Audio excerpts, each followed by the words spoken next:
Good morning, everyone. This is Jodi with Source Mortgage Center, and I'm joined today by Susan Kramer, who's a realtor, by the way, with On Track Realty, Coldwell Banker, out of Central Alberta. And I thought I would ask Susan. We'll do a two-part series of what kind of closing costs people can expect, and I realize that that's different with buyer and seller. So just to keep it short, I thought today we would talk what are the closing costs when you are selling a home that somebody can expect. Be prepared for. Good. Thank you. Thank you, Jodi. Yeah, it is. There's a little more sometimes than you would think, but just deciding to put your house on the market isn't the only thing that you're going to have to do. So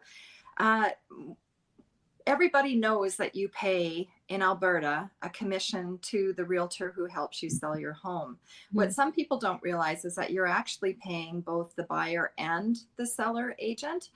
And typically it's split down the middle.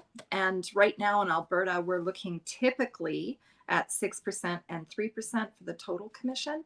So the 6% is on the first $100,000 value of the selling price, and the 3% is on the remainder. And again, that's split down the middle. So if you know roughly what your home is listed for, you can kind of predict what that cost would be. The next biggest cost is probably your legal fees. The legal fees, it's not just the fee that the lawyer charges, but there's also disbursement fees. And disbursements are things like postage and photocopying as small ticket items. But then there's bigger items too. If you have a mortgage, for example, on your property that needs to be discharged and there's a discharge fee, that discharge fee might appear there. Also, if they have to pull title, well, they always pull title on your property to make sure that you're legally able to sell that property. So there'd be a fee for that. So just all these little fees that kind of add up with your lawyer.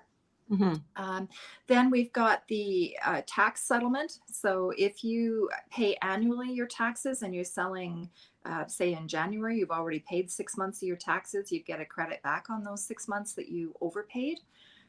If you're in a condominium, there are some different things as well. You have to settle out your condo fees. And again, same situation. If you pay annually and you're selling partway through the year, you get reimbursed. If you're paying monthly, you might get a few days back depending on when your closing date is. There's also things like an estoppel certificate. Estoppel just proves to the buyer that you don't owe any money or have anything that they could potentially inherit debt-wise from your having lived in that condo.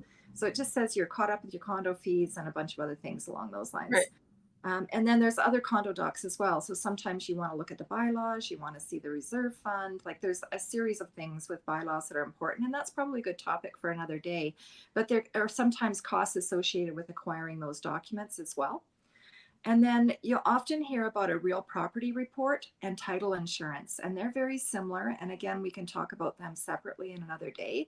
The RPR tells you where things are in your property. The title insurance protects you in the event that something's in the wrong location. Right. And as a seller, if you do not have an RPR, which can run anywhere from $300 to $600 to produce, you can offer title insurance, which covers the buyer a little differently from the way that an RPR would. And with the title insurance, it's often cheaper. So it can be anywhere from $80 to $350, depending on the size of your property and what it is that you're actually selling. Typically, it's lower though. And then you've got your mortgage settlement. And again, this is something that Jodi's a much better expert on than I am. And we'll talk about that maybe in another session. But there's prepay penalties. So if you're paying out your mortgage before it's come due, the bank still needs to make some money on that potential that they lost out because you closed out early. So there'll be a prepay penalty. And then you've got moving costs, and people often forget to put those in, but there's usually a cost, even if it's just buying pizza for the people that help you move, you still need a little bit of cash.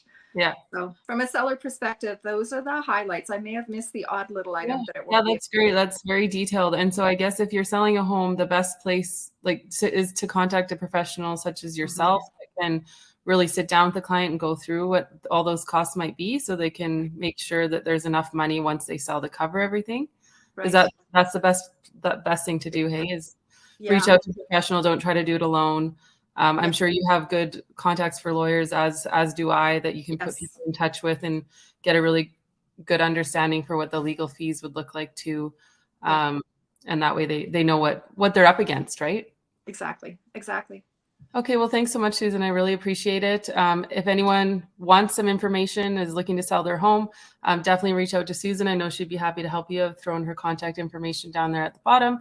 But have a great day. Thanks so much. Thank you. Bye-bye. Bye.